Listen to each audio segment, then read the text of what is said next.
আবৃত্তি করছে মনে পড়া কবিগুরু রবীন্দ্রনাথ ঠাকুর। মাকে আমার পড়ি না মনে, শুধু কখন খেলতে গিয়ে হঠাৎ অকারণে একটা কিশোর গুনগুনিয়ে কানে আমার বাজে। মায়ের কথা মিলাই যেন আমার খেলার মাঝে।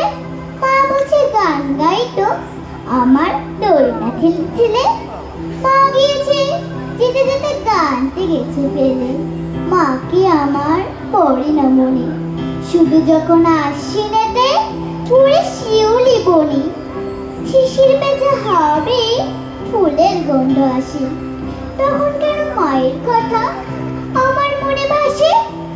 কবে বুঝে আনতো মা সে ফুলের সাজি বয়ে, পুজোর গন্ধ আসে যে তাই মায়ের গন্ধ হয়ে। মাকে আমার পড়ে না মনে, শুধু যখন বসে গিয়ে সবার ঘরের কোণে জানলা থেকে তাকাই দূরে নীল আকাশের দিকে। মনে হয় মা আমার মনে চাইছে অনেকে, পুলির করে ধরে কবে দেখতো আমায় চেয়ে। সেই চাউনি রেখে গেছে সারা আকাশে। ধন্যবাদ। আই লাভ ইউ মা, আমি তোমাকে অনেক অনেক ভালো